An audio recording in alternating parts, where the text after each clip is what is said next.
Puji Tuhan, Shalom. Selamat siang dan puji Tuhan kita masuk di minggu yang pertama di bulan Januari. Tadi waktu saya hadir di ibadah sebelum ini, saya menemani Bapak Gembala, beliau menyampaikan firman Tuhan. Tuhan taruh di hati saya begitu kuat minggu depan karena saya akan berkhotbah dari ibadah raya 1 sampai 10. Saya rindu mengadakan yang namanya KKR Mujizat Seharian. Jadi KKR Mujizat kesembuhan finansial, mujizat pemulihan keluarga, dan saya percaya minggu depan, gak tunggu minggu depan tapi mulai hari ini sampai minggu depan akan banyak jiwa-jiwa yang mengalami kesembuhan, mengalami mujizat. Boleh kasih tepuk tangan yang meriah buat Tuhan Yesus. Jadi kalau saudara minggu depan ada saudara yang kenal, bukan hanya orang Kristen tapi dia mengalami sakit, boleh datang ke tempat ini. Sudah banyak juga orang-orang yang tidak Kristen tapi datang ke tempat ini dan mengalami kesembuhan karena Yesus bisa menyembuhkan. Baik, saudara, kemarin malam saya membaca sebuah berita. Berita ini cukup mengejutkan, ini berita internasional. Nah, sebagai hamba Tuhan, apalagi kita yang bergerak dalam bidang teologi, kita melihat sebagai hamba Tuhan, melihat firman. Acuan berita dunia itu juga menjadi acuan yang kita perlu perhatikan. Saya nggak bisa cerita apa beritanya, tapi berita ini cukup mencengangkan, ini berita internasional, saudara. Nah, sebab itu Tuhan gerakkan saya untuk menyampaikan firman Tuhan tentang roh Allah versus roh antikristus. Roh Allah versus roh antikristus.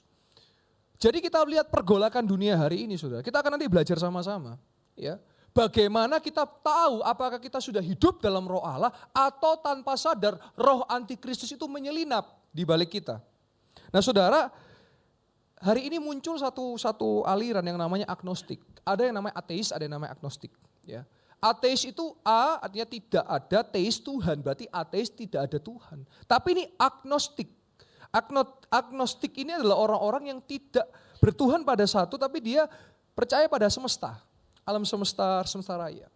Lalu ditanya, kenapa kok jadi agnostik? Dia jawab, kalau ada Tuhan, kenapa ada peperangan? Kalau ada Tuhan, kenapa ada bencana? Kalau ada Tuhan, kenapa ada kejahatan? Kalau ada Tuhan, kenapa ada hal yang buruk terjadi? Berarti Tuhan gak ada dong kalau seperti itu. Nah, sebuah ilustrasi yang mudah untuk saudara pahami siang hari ini. Saudara datang ke salon, ya. Barbershop. Lalu saudara potong rambut, ya. Terus tukang cukurnya bilang, tukang potong rambutnya bilang, Tuhan itu nggak ada, nggak usah percaya Tuhan. Oh gitu ya. Setelah potong dia keluar, dia bawa orang yang rambutnya panjang yang gondrong lebat itu, saudara. Tukang cukur nggak ada, makanya ini gondrong dan lebat. Nah, tukang cukurnya jawab, ya itu bukan karena nggak ada tukang cukur, karena dia nggak mau datang untuk potong rambutnya dan merapikan rambutnya. Sama. Kejahatan terjadi ketika orang gak hidup dalam Tuhan, saudara. Jadi Tuhan memberikan kehendak bebas kepada manusia. Nah, sekarang kita pilih siang hari ini. Saudara mau hidup dalam roh Allah atau saudara mau hidup dalam roh antikristus, saudara. Mari sama-sama kita lihat ayat kesukaan kita semua, ayat terakhir. 1 Yohanes 4 ayat yang ke-1 sampai 6. Nanti saya akan bantu eksposisi kepada saudara supaya saudara hati-hati dalam kehidupan ini. Kita lihat ya. Yohanes mengatakan apa? Saudara-saudaraku yang kekasih, janganlah percaya akan setiap roh. Jadi dalam dunia ini ada roh jahat, ada, ya. Tetapi ujilah roh-roh itu. Apakah mereka berasal dari Allah? Sebab banyak nabi-nabi palsu. Dan banyak nabi-nabi palsu muncul di TikTok, di Instagram, di YouTube yang dimana sepertinya manis omongannya, tapi ternyata itu adalah spirit daripada antikristus. Maka kenapa saya mengambil bagian dalam pengajaran? Mungkin khotbah saya berat karena saya doktrinal. Saya khotbah yang doktrin. Kenapa? Supaya setiap jemaat diperlengkapi tahu mana yang palsu, mana yang asli, saudara. Saya kasih contoh ya, saya sering ketemu orang kalau ketemu saya, Pastor, di rumah saya kata pendoa ada setannya. Mohon maaf, kalau itu pendoa kenapa enggak pendoa itu yang ngusir? Kenapa kok suruh saya yang ngusir, saudara? Nah, karena juga banyak pendoa-pendoa palsu hari ini. Oh saya melihat, apa yang dilihat? Saya kasih parameternya, kalau itu palsu sama asli, mudah sekali. Kalau saudara damai sejahtera, itu pasti asli.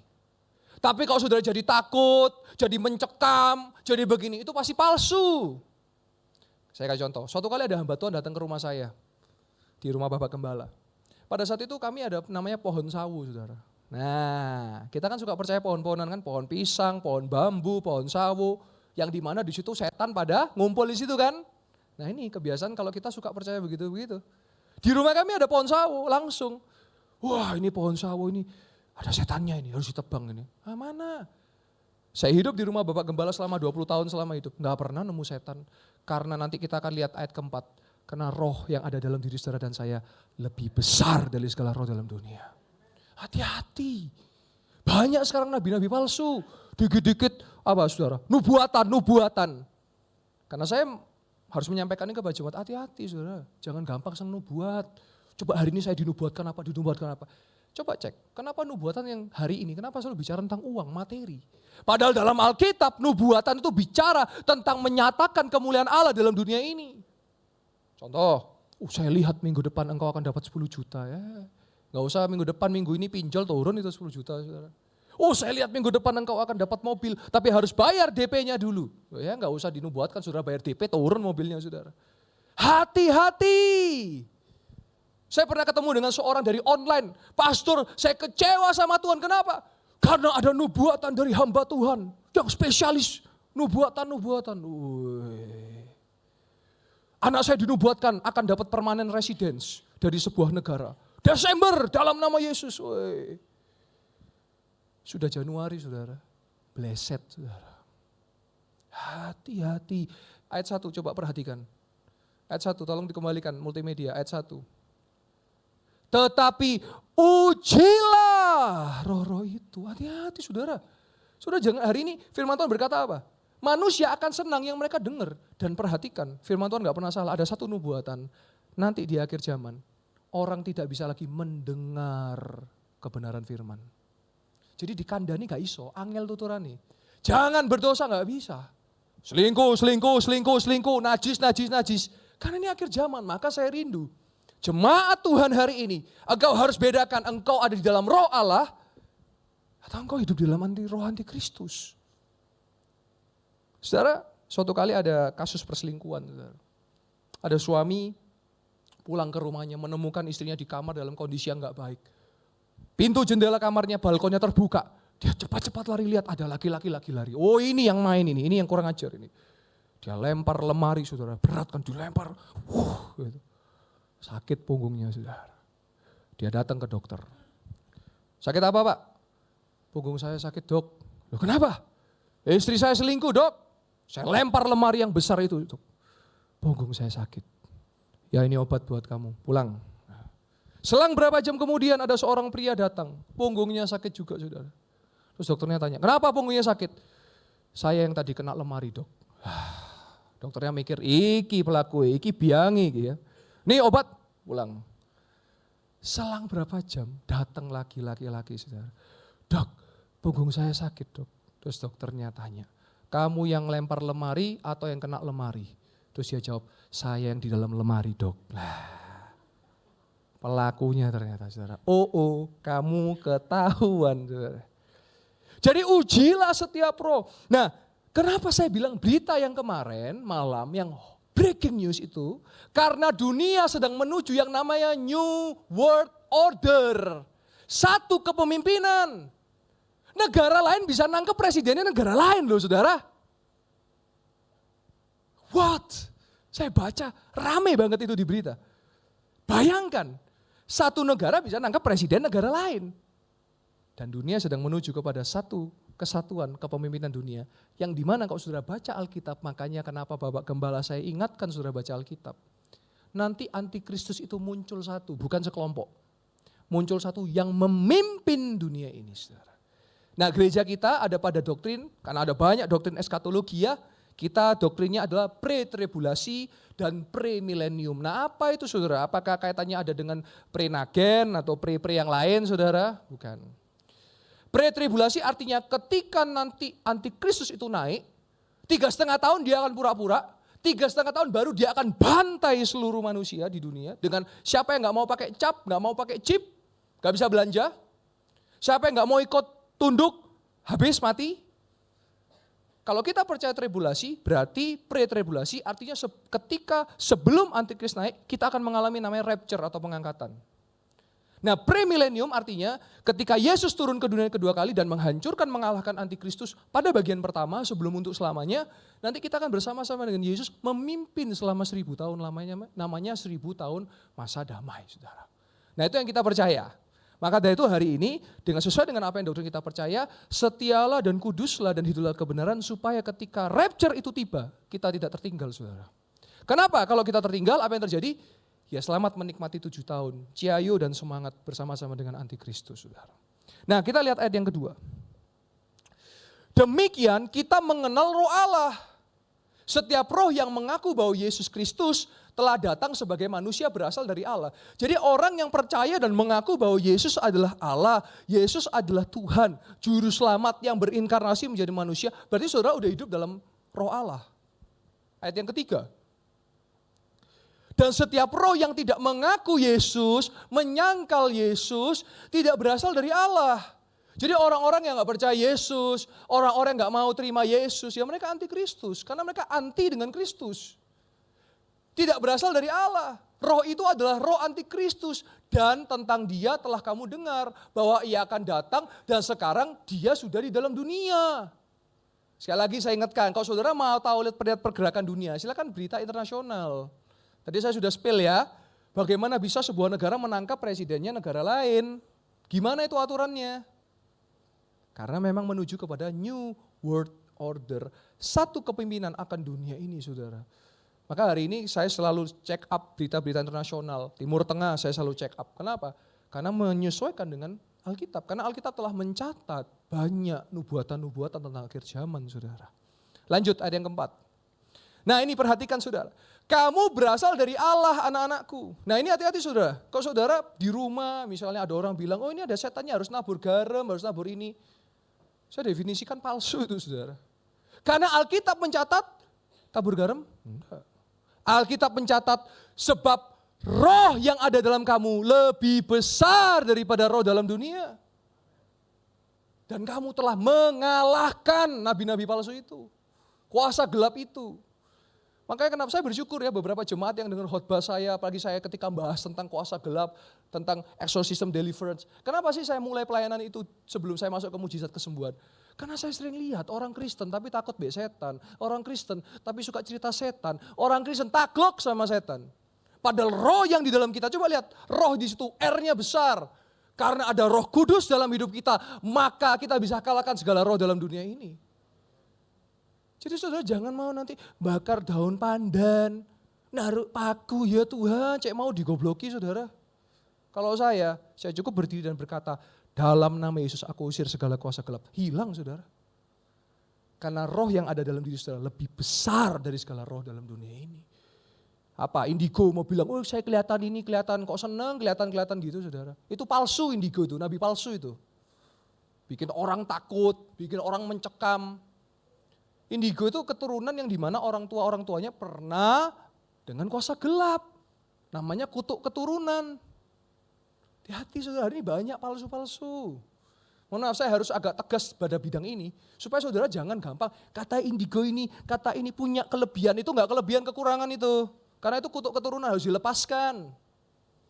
Jadi hari ini saudara akan paham, orang yang hidup dalam roh Allah, hidupnya bebas, enggak dalam ketakutan.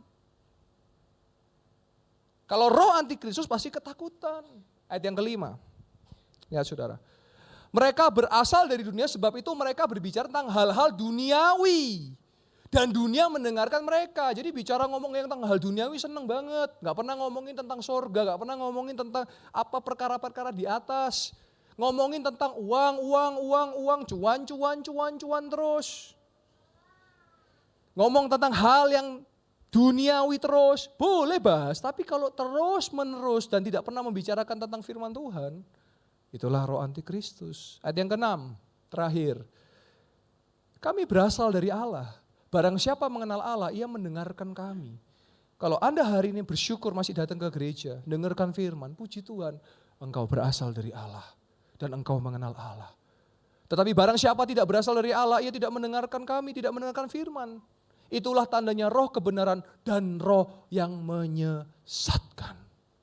Sekarang saya bantu kupas saudara. Apa ciri-ciri roh antikristus? Yang pertama, menyangkal Yesus.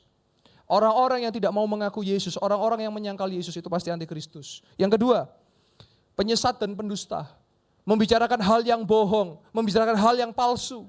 Sepertinya keren, tampilannya keren, padahal palsu, ternyata sesat. Nah hati-hati saudara, saya sudah katakan, hari ini banyak penyesat yang beredar. TikTok saudara, YouTube saudara, Instagram saudara. Maka dari itu supaya saudara tahu mana yang palsu, mana yang asli. Caranya gimana? Baca Alkitab. Supaya saudara tahu, kalau saudara tahu yang asli, saudara bisa tahu yang palsu. Kalau saudara tahu yang original, saudara bisa bedakan mana yang KW, saudara. Lalu, orang yang suam-suam kuku. Apa itu suam-suam kuku? Kalau pas semangat, nggak konsisten. Dan Alkitab mencatat dalam kitab Wahyu, orang yang suam-suam kuku akan dimuntahkan, saudara. Ini nggak main-main, ini firman Tuhan, saudara. Lalu yang keempat, duniawi, humanisme, postmodernisme, apa itu? Membicarakan tentang hal yang duniawi tidak henti-henti. Terus bicarakan duniawi. Moralitas tidak pernah bicara lagi tentang Tuhan, tidak pernah lagi bicara tentang theos. Tidak lagi bicara tentang hal-hal yang surgawi karena duniawi. Lalu apa lagi? Mujizat-mujizat dan pesugihan palsu. Nah, mesti hati-hati saudara. Bagaimana membedakan mujizat itu asli atau palsu? Ada bedanya. Kalau mujizat asli, Yesus dipermuliakan, orang itu tidak terikat. Tapi kalau mujizat palsu, sembuh tapi nanti ada satu ikatan kuasa gelap. Setan juga bisa nyembuhkan saudara. Setan juga bisa kasih kekayaan. Tapi bedanya apa? Dia tidak bisa membangkitkan orang mati dan dia tidak bisa memberi keselamatan. Setan nggak bisa saudara. Jadi hati-hati, makanya jangan heran. Ada yang namanya pesugihan. Bikin sugih, tapi saudara jangan main-main. Saya sudah menemukan orang-orang yang pakai pesugihan, kaya tapi uangnya panas, cepat hilang, keluarganya berantakan, cerai, selingkuh, hancur, hamil di luar nikah, free sex, hancur semua, uangnya banyak saudara. Uang bukan takaran saudara. Tapi siapa yang di dalam Yesus, damai sejahtera melingkupi Anda dan saya. Lalu yang ketujuh, mengejar kekuasaan, tahta dan harta. Orang kalau dilingkupi roh antikristus, tiap hari pikirannya cuan, gimana caranya nyabet sana, cuan, gimana caranya nipu sana, cuan, terus. Makanya jadi cuanki saudara ya. Karena ngejar cuan terus. Tapi kalau roh Allah, kita fokusnya Tuhan, bukan cuan saudara. Firman Tuhan gak pernah salah, Matius 6 ayat 33, siapa yang mengejar dahulu kerajaan Allah, maka semuanya akan ditambahkan. Orang yang hidup dalam Yesus, saya sangat percaya, pasti Tuhan cukupkan kehidupannya. Nah saudara, bicara soal tadi saya sebut ya tentang kenajisan, kehidupan najis. Saya beberapa waktu ini banyak ketemu dengan anak-anak muda yang pacarannya mohon maaf sekali saudara. Meeting, meteng saudara. Jadi pacaran yang lupa, nafsunya gak dijaga, akhirnya jatuh. Nah suatu kali ada sepasang pacaran saudara, sepasang yang berpacaran di rumah. Nah orang tuanya ngasih kode saudara. Ya, karena ini anak perempuan, ya jadi disuruh pacaran di rumah, papanya ada di balik pintunya supaya nguping kira-kira apa yang dilakukan, dikasih kode saudara. Kalau misalnya dipegang kepalanya suruh ngomong timun saudara. Kalau dipegang pipinya bengkoang. Kalau dielus-elus bahunya pencit saudara. Nah, mulai kan, lakinya kan mulai, gak ada siapa-siapa ya. Padahal di belakangnya ada papanya lagi nguping saudara. Dipegang kepalanya. Bengkoang. Timun. Ya. Berarti kepala. Bengkoang. Pipi. Pencit. Bahu. Pencit. Bahu. Bengkoang. Pipi. Timun. Kepala. Lama-lama tambah cepat. Timun, bengkoang, pencit, bengkoang, timun, bengkoang, pencit. Kan terus tambah cepat ya. Akhirnya gak kuat, rujak saudara. Karena keterusan ya. Jadi hati-hati saudara. Yang pacaran jangan sampai rujak saudara ya. Nah itu. Jadi hati-hati saudara. Roh antikristus juga salah satunya juga itu saudara. Ya, bagaimana orang tidak bisa lagi mengontrol nafsunya, tidak bisa lagi jaga. Saya lakukan kajian, kalau 90% orang pacaran hanya sentuh-sentuhan saja, banyak physical touch-nya aja, maka ada peluang besar untuk hamil di luar nikah saudara. Lalu kenapa penting sekali, nanti kita ada namanya bimbingan pranikah. Saya banyak observasi orang-orang yang ngalami cerai itu ternyata kenapa saudara? Waktu nikah gak banyak ngomong. Harusnya waktu pacaran banyak ngomong, gak banyak ngomong. Harusnya waktu pacaran itu banyak ngomong. Visinya apa? 90% ngomong, 10%-nya physical touch. Baru kalau sudah nikah kebalikannya, 90% physical touch, 10%-nya bicara. Nah ini yang keliru saudara. Makanya kita nanti ada bimbingan pranikah supaya generasi-generasi penerus ini tidak mengambil langkah perceraian. Gitu ya. Saya adalah pendeta garis depan yang tidak pernah berkata iya pada perceraian saudara. Jadi kalau saya ada konseling, orang-orang yang nikah mau cerai, saya gak akan pernah berkata iya. Saya akan berkata tidak kepada perceraian. Karena Allah membenci perceraian saudara. Ya. Nah sekarang ciri-ciri orang yang hidup dalam roh Allah apa? Hidup dalam kekudusan dan ketaatan. Saudara mau taat kepada Tuhan. Saudara mau hidup kudus di dalam Tuhan. Lalu yang kedua, dipenuhi Roh Kudus. Gereja kita punya doktrin, dipenuhi Roh Kudus tandanya berbahasa roh. Mulai 2026 semua pelayan Tuhan wajib dipenuhi Roh Kudus dengan tanda berbahasa roh. Ada yang takut lari, aduh kok takut loh. Apa yang kami sampaikan itu ada di Alkitab. Bahasa roh, nanti saudara boleh lihat Kisah Para Rasul 9. Saulus bertobat menjadi Paulus namanya. Sebetulnya ini beda dengan yang nama lain. Kalau Simon menjadi Petrus namanya itu jadi beda. Tapi kalau Saulus menjadi Paulus karena Saulus ini nama Ibrani, Paulus ini nama Romawi, saudara. Nama dari bahasa Romawi atau Latin gitu. Nah, ketika Paulus berjumpa dengan Yesus, dia didoakan oleh Ananias karena dia mengalami kebutaan singkat 3 hari. Didoakan Ananias, dia mau dibaptis, lalu dia penuh dengan Roh Kudus. Dan dalam 1 Korintus 14, Paulus berkata apa? Aku berkata bahasa roh lebih dari kamu semua. Dan Paulus menyatakan dalam 1 Korintus 14, aku rindu semua engkau berbahasa roh. Jadi orang yang dalam roh Allah pastinya dia dipenuhi Roh Kudus. Lalu apa saudara? Menghasilkan buah roh. Saya tahu banyak orang kecewa dengan orang Kristen, kenapa? Rajin ke gereja tapi di rumah ngaploan, tapi di kehidupan sehari-hari nipuan. Mari jemaat Yestoya, saya rindu, saya mengajar, menyampaikan firman, supaya betul-betul Anda menghasilkan buah Roh Kudus. Yang mau katakan amin. Lalu yang keempat saudara, menjunjung tinggi firman Tuhan. Dalam kehidupannya selalu membicarakan firman Tuhan. Selalu mendahulukan firman Tuhan. Lalu yang kelima ada kebijaksanaan dan hikmat. Dalam pengambilan keputusan. Saya banyak nangani saudara yang hari ini kena pinjol. Ya, bujuk saudara. Ngakunya cuma 100 juta, padahal 1 miliar. Akhirnya gali lubang, tutup lubang, gali lubang, tutup lubang. Oh, Tuhan tidak bisa menolong orang yang enggak jujur saudara. Tapi kalau saudara jujur, Tuhan bisa tolong saudara dan saya. Nah, kenapa bisa terjadi pinjol? Ya karena apa saudara? Enggak hikmat dan bijaksana dalam mengatur keuangannya. Ada investasi bodong, keburu nyemplungin duit, habis uangnya. Money game masukin, habis uangnya. Enggak bisa ngatur keuangannya karena enggak hikmat, enggak bijaksana. Tapi orang yang di dalam roh Allah pasti juga bisa mengatur keuangannya dengan hikmat dan bijaksana saudara. Jadi tidak terjebak judol, pinjol, odol, oh enggak saudara ya, itu kalau sikat gigi saudara. Jadi bijaksana dan hikmat. Contoh lagi, dalam keluarga, bagaimana nanti kepala keluarganya, hikmat bijaksana dalam mendidik anak-anaknya. Bagi istrinya, juga istri bagaimana, bagi suaminya dan bagi anak-anaknya. Saya banyak menemukan sedih saudara. Makanya saudara jangan pernah berpikir uang itu kebahagiaan segala-galanya. Memang uang bisa bikin bahagia, saudara beli es krim bahagia. Tapi itu bukan satu-satunya, salah satunya. Saya banyak menemukan orang-orang kaya saudara. Tapi ribet saudara, riweuh. Bingung bagi-bagi hartanya. Belum konflik masalah harta. Belum ada, waduh. Makanya kami nanti juga rindu adakan bagaimana keluarga Kristen yang ideal. Seminar-seminar untuk saudara, supaya gimana nanti ngaturnya dengan anak saudara, ngaturnya dengan mantu saudara, ngaturnya dengan keluarga besar gimana, supaya enggak rebutan harta. Repot saudara, saya hari banyak doakan orang, sama-sama saudara rebutan harta, ya apa ya? Padahal itu dari Tuhan tapi, nah itu loh saudara. Makanya saya sangat yakin dan percaya, mungkin saudara tidak diberkati Tuhan bukan karena Tuhan enggak mau memberkati, belum siap kalau diberkati Tuhan. Karena kalau diberkati uang langsung mamon, cuan. Tapi orang yang di dalam roh Allah, pasti dia berhikmat dan bijaksana saudara. Yang keenam, senang intim dengan Tuhan melalui doa dan penyembahan.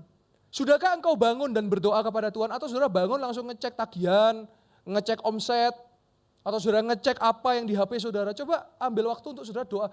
Terima kasih Tuhan Yesus, saya masih bernafas pagi ini. Terima kasih Tuhan Yesus, saya masih bekerja hari ini. Terima kasih Tuhan Yesus, saya masih hidup hari ini. Lagu tadi mengatakan kan, ku ada hari ini karena Tuhan baik dan teramat baik bagiku. Tuhan Yesus baik sekali saudara. Yang ketujuh, hidup dalam pertobatan. Kenapa selalu saya mengambil posisi dalam pengajaran? Karena saya melihat hari ini banyak orang Kristen, tapi kelakuannya enggak kayak orang Kristen saudara. Ke gereja yes, rajin, Tapi keluar gereja kelakuannya saudara, mulutnya kayak kebun binatang. Kelakuannya kayak UFC Smackdown saudara. Gak bisa. Kita semua ini adalah duta besar surga. Bagaimana orang bisa lihat Yesus kalau gak ngelihat kita saudara. Saya berdoa buat jemaat Yestoya. Engkau gak hanya sekedar datang ke gereja, tapi engkau keluar orang melihat ada Yesus dalam hidupmu. Jadi saudara perhatikan roh Allah versus roh antikristus. Jadi hari ini setiap saudara setialah dalam roh Allah. Saya tutup dengan kesaksian saudara. 3 kesaksian saja. Saya kapan lalu diundang ke Pangkalan Bun di Kalimantan Tengah untuk KKR kesembuhan. Ada banyak yang datang dengan stroke, ada juga yang datang dengan sakit kakinya, ada juga yang datang dengan segala berbagai macam penyakit. Sebelum saya tampilkan video yang pertama, saya mau cerita saudara. Ada seorang ibu yang gak percaya Yesus, datang di KKR itu. Nah, anaknya percaya Yesus. Ibunya ini gak bisa bicara saudara, gak tahu kenapa, mungkin karena stroke atau bisu ya, tapi bukan bisu dari lahir. Gak bisa bicara saudara. Dia maju ke depan, mantuk-mantuk aja karena gak bisa bicara. Lalu saya tumpang tangan, dalam nama Yesus saya bilang, Bu, saya pendeta, saya doakan dalam nama Yesus ibu mau ya. Dia mantuk-mantuk karena bisa dengar kan. Saya tumpang tangan dalam nama Yesus. Ibu sembuh dan bisa bicara lagi. Nah, ibunya mundur saudara. Nah selesai ibadah, saya ngobrol-ngobrol dengan jemaat, ada yang mau foto, ada yang mau doa lagi, ada yang konseling. Tiba-tiba ibu itu maju saudara sama putrinya. Pastor Yoel, Pak Pendeta. Mama saya bisa bicara. Terus ibunya bilang, bisa bicara saya Bapak, saya bisa bicara Bapak. Terus saya bilang, Ibu puji Tuhan, engkau mengalami mujizat kesembuhan dari Tuhan Yesus. Nah sekarang ada satu mujizat yang engkau perlu terima, yaitu mujizat kehidupan kekal, yaitu sorga. Ibu mau ikut doa saya? Yuk kita doa. Terus saya tumpang tangan, ikutin saya berdoa. Tuhan Yesus, hari ini saya percaya, saya menerima dan mengaku Engkau sebagai Tuhan dan Juru Selamatku. Aku percaya aku beroleh surga dalam nama Yesus. Haleluya, amin. Ibu, puji Tuhan, Engkau bukan hanya disembuhkan jasmani, tapi Engkau beroleh hidup yang kekal. Dan saya berkata, Ibu, nanti kalau ada waktu, serahkan diri untuk dibaptis dan lahir baru. Dan boleh kita kasih tepuk tangan buat kemuliaan nama Tuhan. Dan itulah yang saya rindukan jemaat Tuhan. Dimanapun saudara berada, gak harus jadi pendeta kok. Tapi hidup Anda jadi berkat buat orang lain. Ketika saudara pergi, orang jadi mau percaya Yesus karena Anda. Di tempat ini banyak saudara yang bukan orang Kristen datang. Ini ada saya satu yang mau saya saksikan ya. Yang singer, mana Pak Dika tadi di sini ya. Nah ini ya. Beliau ini penasaran, bukan lahir dari Kristen ya Pak Dika ya. Dan beliau itu penasaran, karena di mimpinya itu ada seseorang yang intinya itu cakep gitu orangnya, terus penuh dengan sinar kemuliaan gitu ya. Terus dia bingung, di mana saya bisa ketemu seperti ini. Lalu dia lihat di gereja ada foto itu. Loh ini yang saya mimpi, betul ya Pak Dika ya? Oh ini yang di mimpi saya ini. Berarti yang datang ke mimpinya Pak Dika siapa? Yesus saudara. Lihat ya, saking orang Kristen malas nginjil, sampai Yesus harus turun tangan untuk menginjil sendiri orang-orang. Lihat saudara.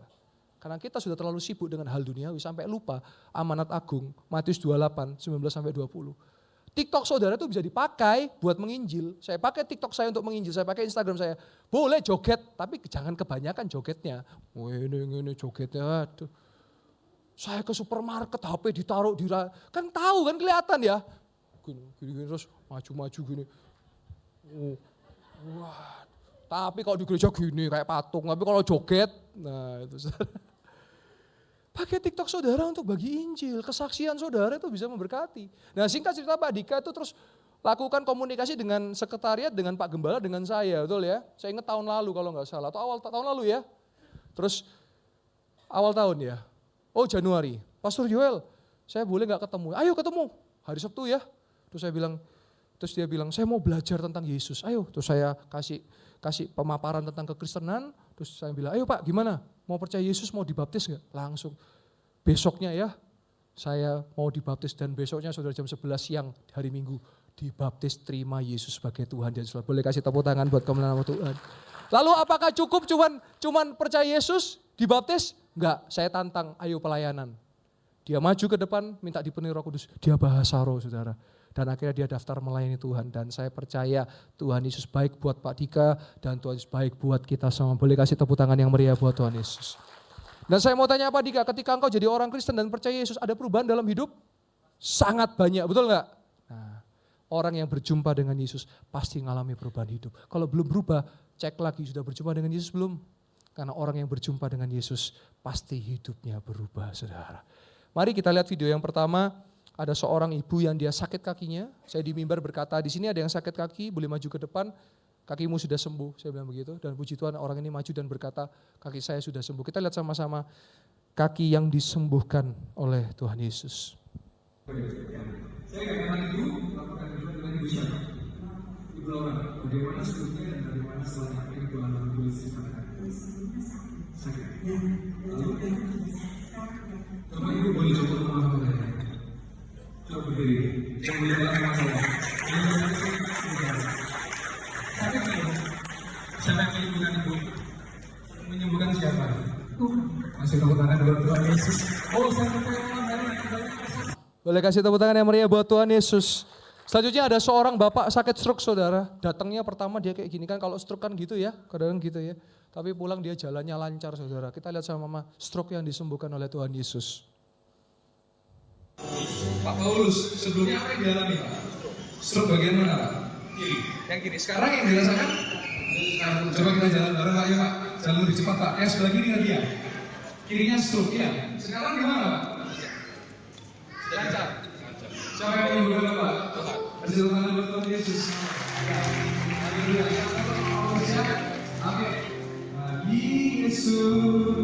Haleluya. Kita boleh kasih tepuk tangan yang meriah buat Tuhan Yesus. Saudara, di tempat ini kita percaya bahwa mujizat itu masih terjadi. Jadi kalau saudara ketemu orang sakit, jangan pernah saudara pesimis, tapi tetap percaya Yesus bisa tolong dan bisa sembuhkan. Yang terakhir, sambil pemain musik worship leader boleh kembali, ada seorang ibu dari Tarakan, mungkin nonton hari ini ya di YouTube ya, namanya Bu Rita.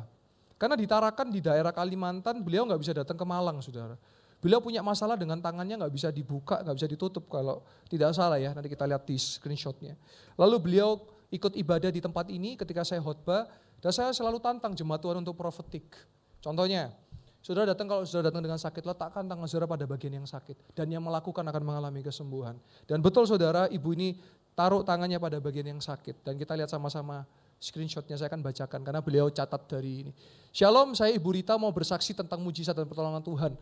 Jari tangan saya, oh ya, jari tangan saya bermasalah tidak bisa ditekuk. Kalau ditekuk sakit, lewat doa mujizat, kesembuhan saya sembuh dari tangan saya normal kembali. Pada tanggal 30 Januari ada doa mujizat kesembuhan, waktu itu anak saya ada maju didoakan karena anak saya mengalami saraf kejepit Pastor Yoel. Oh berarti anaknya ada di Malang ini. Yang didoakan puji Tuhan sekarang udah sembuh. Tuhan Yesus baik, Tuhan Yesus ajaib, tidak ada yang mustahil bagi Tuhan Yesus. Terima kasih Tuhan Yesus, boleh kasih tepuk tangan yang meriah buat Tuhan Yesus. Oh haleluya, haleluya. Baik, sebelum kita akan masuk ke perjamuan yang kudus, karena minggu pertama, saya mau tanya apakah ada saudara yang belum dapat untuk hosti dan anggurnya. Kalau belum boleh angkat tangan, untuk pengerja boleh menolong saudara. Ada yang sudah dapat?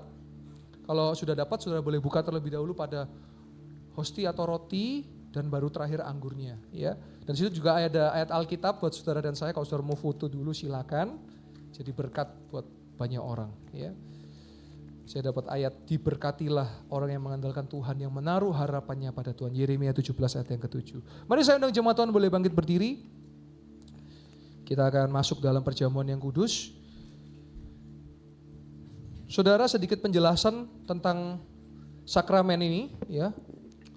Sakramen daripada perjamuan kudus, kita melakukan setiap awal bulan minggu pertama. Dan bagi saudara yang sudah percaya Yesus walaupun belum dibaptis, saudara boleh terima sakramen ini. Ya. Dan sakramen ini adalah peringatan bagaimana tubuh dan darah Kristus, tubuhnya yang tercapik-capik, yang terpecah-pecah buat kita, dan darahnya yang tercurah buat kita. Jadi ini sedikit pemahaman kepada saudara, supaya ketika kita sebentar akan menjalankan sakramen perjamuan kudus, saudara memahami bahwa secara fisik Yesus bersekutu dengan kita. Mari kita angkat tinggi-tinggi, roti di atas kepala kita, saya akan bacakan firman Tuhan. Sebab apa yang telah kuteruskan kepadamu telah aku terima dari Tuhan, yaitu bahwa Tuhan Yesus pada malam waktu ia diserahkan mengambil roti. Dan sudah itu ia mengucap syukur atasnya, ia memecah-mecahkannya dan berkata, inilah tubuhku yang diserahkan bagi kamu, perbuatlah ini menjadi peringatan akan aku. Dan jemaat Yesus yang Malang yang dikasihi Tuhan, bukankah roti yang telah kita pecah-pecahkan adalah persekutuan dengan tubuh Kristus? Haleluya, mari kita makan di dalam nama Tuhan Yesus Kristus.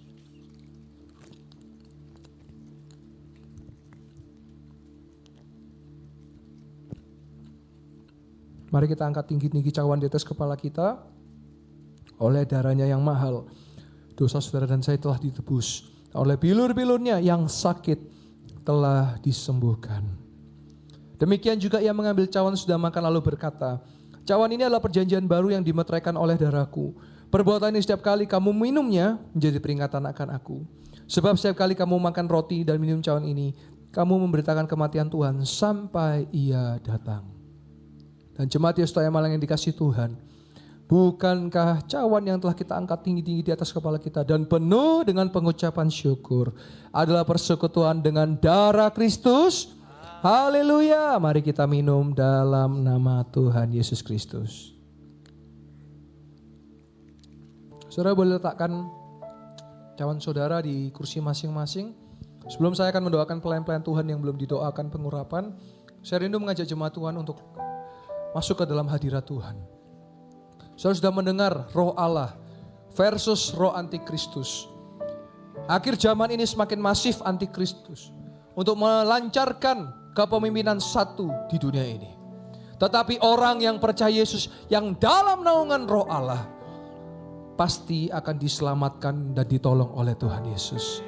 Saudara tidak perlu takut dengan segala macam roh, karena roh yang ada dalam diri kita, R besar, roh Allah, lebih besar dari segala roh yang ada dalam dunia ini.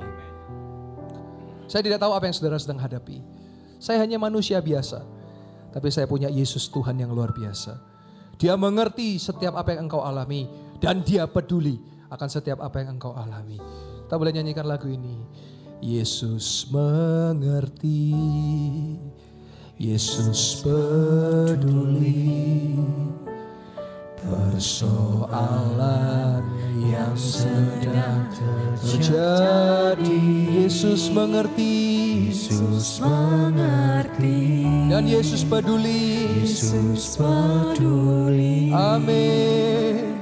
Persoalan yang kita alami, namun satu yang Yesus minta, namun satu yang Yesus minta, agar kita percaya. Amin. Sampai mujizat menjadi nyata. Sekali lagi, Yesus mengerti, dan Yesus peduli. Yesus peduli. Dia tahu apa yang engkau alami hari ini. Persoalan yang sedang terjadi, Yesus mengerti. Yesus mengerti. Amin. Yesus peduli. Persoalan yang kita alami, namun satu yang Yesus minta, namun satu yang Yesus minta, amin, agar kita percaya. Sampai mujizat menjadi nyata. Jemaat Tuhan, saya persilakan Anda boleh kembali duduk, dan pelayan-pelayan Tuhan yang belum didoakan pengurapan boleh turun di depan altar. Setelah saya tumpang tangan, saudara boleh cepat langsung kembali ke posisi masing-masing. Silakan untuk pelayan-pelayan Tuhan cepat maju ke depan. Saya akan doa pengurapan biar pelayanan Anda semakin heran dahsyat dipakai Tuhan. Banyak orang mengenal Yesus, banyak orang diselamatkan karena pelayanan Anda. Setelah saya tumpang tangan langsung kembali ya. Haleluya. Curahkanlah kuasa-Mu Tuhan, mujizat terjadi di tempat ini. Curahkanlah kuasa-Mu Tuhan, mujizat terjadi sekarang ini. Curahkanlah kuasa-Mu Tuhan, mujizat terjadi di tempat ini. Curahkanlah kuasa-Mu Tuhan, mujizat terjadi sekarang ini. Curahkan Curahkanlah kuasa-Mu Tuhan. Mujizat terjadi di tempat ini. Curahkanlah kuasa-Mu Tuhan. Mujizat terjadi sekarang ini. musik dengan lembut, boleh melantun dengan lembut. Saudara boleh buka mata saudara. Saya mau cerita ada satu kesaksian yang juga menarik. Saya membaptis seorang anak muda, saudara. Saya tidak sebut namanya tapi inisialnya S ya, si S ini. Umur 15 tahun, 16 tahun. Dia tiba-tiba pengen kenal yang namanya Tuhan Yesus. Karena dia sering dengar tentang Tuhan Yesus, saudara. Dia tidak lahir dari keluarga Kristen. Ya, si S ini tidak lahir dari keluarga Kristen. Lalu si S ini ketemu saya di gereja ini, saya kasih penataran tentang kekristenan. Lalu setelah saya kasih penataran, saya kasih pengajaran, mau dibaptis enggak? Nyo, ya saya mau serahkan diri mau dibaptis. Tapi tanya orang tua dulu ya, papa mama boleh enggak? Karena kan kamu bukan lahir dari keluarga Kristen. Lalu anak ini berkata, oh iya saya tanya sama papa mama. Ketika dia sudah tanya papa mamanya, dan papa mamanya puji Tuhan mendukung. Terserah Nyo, kamu pilih kan, kamu punya keputusan, kamu mau percaya dan ikut siapa. Nah saudara, ketika saya baptis saya tanya, Nyo kamu punya Alkitab enggak? Yang buku. Terus dia berkata, saya enggak punya pastor. Saya biasanya kalau baca, saya baca dari HP atau pinjem punya teman. Saya belikan Nyo, saya pesenkan, kamu nanti tunggu aja. Saya belikan, saya mau kirim ke rumahnya. Tapi dia bilang, enggak saya ambil di rumah Pastor Yoel aja. Dia datang, dipeluk Alkitabnya saudara. Dan dibaca. Saya mau tanya, apakah kita seperti itu hari ini saudara dengan Alkitab kita ya? Dia peluk Alkitab, dia bawa pulang. Nah saudara, lalu hari Minggu. Jadi orang tuanya ini punya toko saudara. Tokonya Minggu buka. Dan dia kerja di orang tuanya. Karena dia dari muda sudah diajar untuk bekerja. Terus dia izin karena si S ini dulu ada ibadah Yud jam 12 siang. Dia izin jam 12 sampai jam 2 siang untuk ke gereja. Dia tanya sama orang tuanya, Pak, Ma, Sinyo mau ke gereja, boleh nggak? Kalau Sinyo ke gereja gimana? Dipotong atau ya apa? Karena kan Sinyo kan kerja di sini. Terus ini luar biasa loh, ini bukan orang Kristen yang ngomong saudara. Papa Mama bilang gini, Nyo, ibadah itu penting Nyo. Orang yang ibadah rezekinya nggak pernah salah alamat. Dengar saudara. Bayangkan kadang saya tahu loh banyak orang Kristen hari Minggu ya saya tetap aja nyari duit terus saya. Ya kalau memang terikat kontrak oke lah, karena ini kan usaha sendiri ya. Tapi kalau misalnya bisa ibadah-ibadah. Dia datang ke gereja saudara, 2 jam, tiap minggu datang 2 jam. Dan saudara tahu apa yang terjadi? Tiap hari Minggu itu loh, kok bisa ya? Makanya saya percaya Yesus itu tidak pernah berhutang dengan umatnya. Berkatnya tokonya orang tuanya, setiap minggu bisa mesti lebih daripada hari lain saudara. Padahal ditinggal ke gereja saudara. Dan kemarin sempat sakit orang tuanya, saya diminta tolong doakan, walaupun orang tuanya bukan Kristen. Tapi saya bilang, Pak, Ibu saya doakan dengan nama Yesus ya. Dan puji Tuhan saudara, didoakan di rumah sakit. Puji Tuhan saya tanya Sinyonya, Nyo, ya apa Papa Mama? Puji Tuhan Pastor Yoel, Papa mengalami mujizat, Papa sehat, Papa sembuh dan sudah pulang ke rumah dan aktivitas seperti sedia kala. Boleh kita kasih tepuk tangan buat Tuhan Yesus?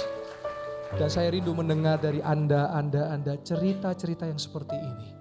Saudara ketemu dengan orang terjamah oleh Yesus, hidupnya berubah. Dia terjamah dengan Yesus, hidupnya berubah. Saudara, saya melihat masih ada waktu.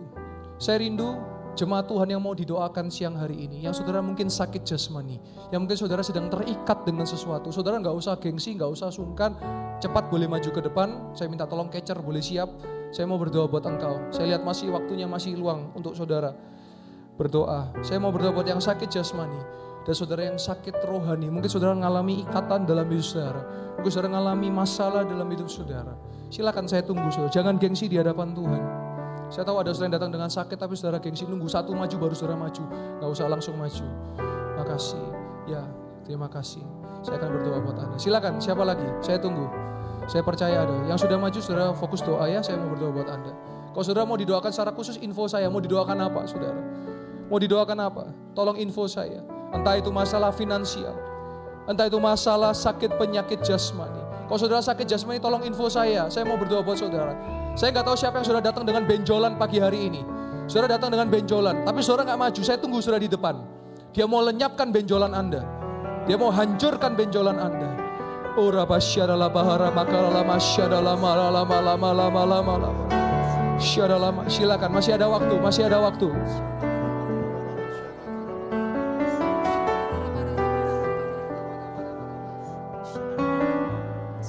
Yang di depan bersiap, saya akan berdoa buat saudara. Syada la bahara mala bakara la masyada la mata kara la mayara la basyada la mara la mara la mara la mala mala. Syada la bara la mata kara la mayara la mala mala mala basyada la mala mala. Haleluya. Yang di depan bersiap, yang di belakang saudara berdoa. Saya percaya di belakang saudara, selagi saudara berdoa, saudara letakkan tangan saudara pada bagian-bagian yang sakit. Saya percaya hari ini Tuhan akan adakan mujizat. Sepanjang seminggu ini, mujizat yang dahsyat Tuhan adakan buat jemaat Yestoya. Ora bala bakara la basyara la bara la mala mala mala mala mala. Haleluya. Yesus jamah. Yang di depan bersiap. Setiap hidupku dan beri damai di hatiku.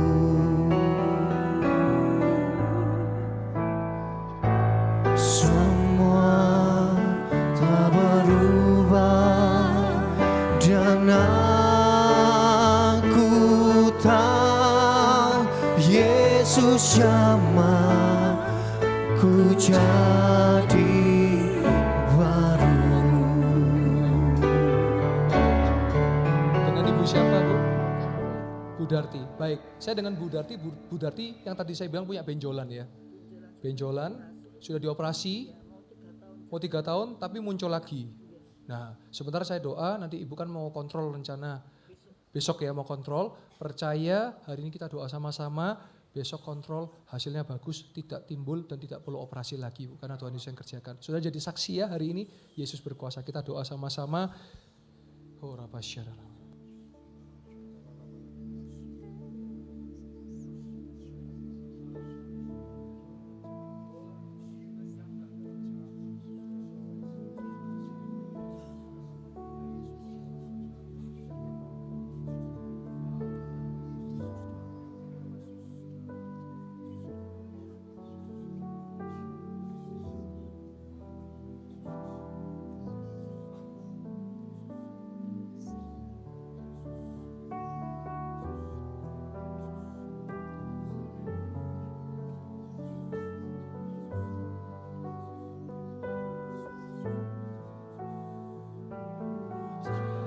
Di baru Yesus jamah,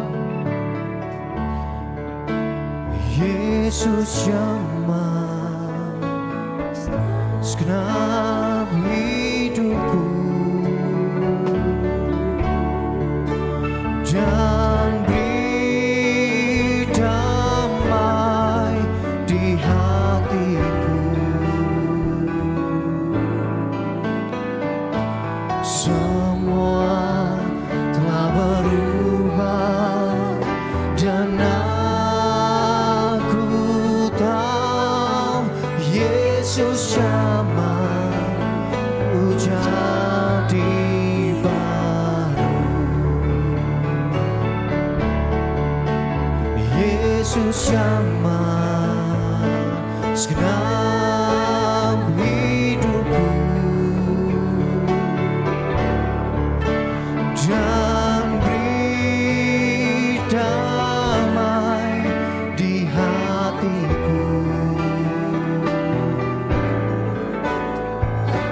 Semua tak berubah dan aku tahu Yesus jamah ku jadi baru.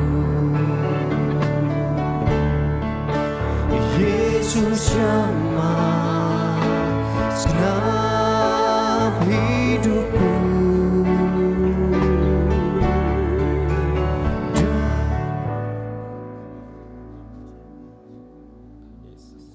saya boleh bantu mikrofon, kamera boleh lebih dekat. Apa yang dialami oleh Bapak ini? Tolong mikrofonnya, silakan Bapak. Namanya siapa Pak? Saya panggilannya Koaliang. Koaliang. Koaliang apa yang dialami sebelumnya? Ini sudah 1 bulan. 1 bulan Tangan saya itu agak sakit. sakit. Ya.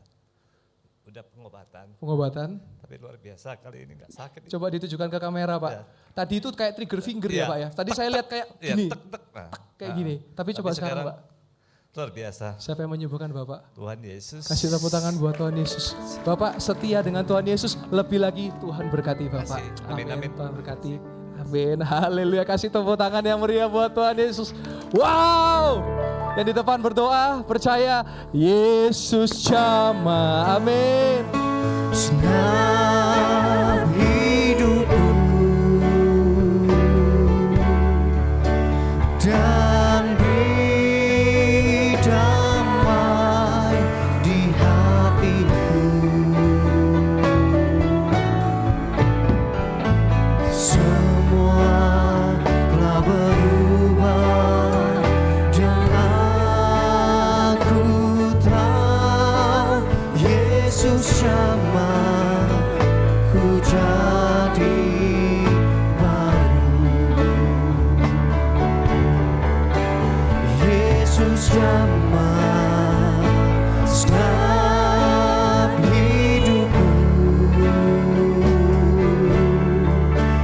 dan beri damai di hatiku. Semua telah berubah dan aku tahu Yesus jamah ku jadi baru. Yesus jamah setiap hidupku dan beri damai di hatiku. Semua telah berubah dan aku tahu Yesus jamah ku jadi baru.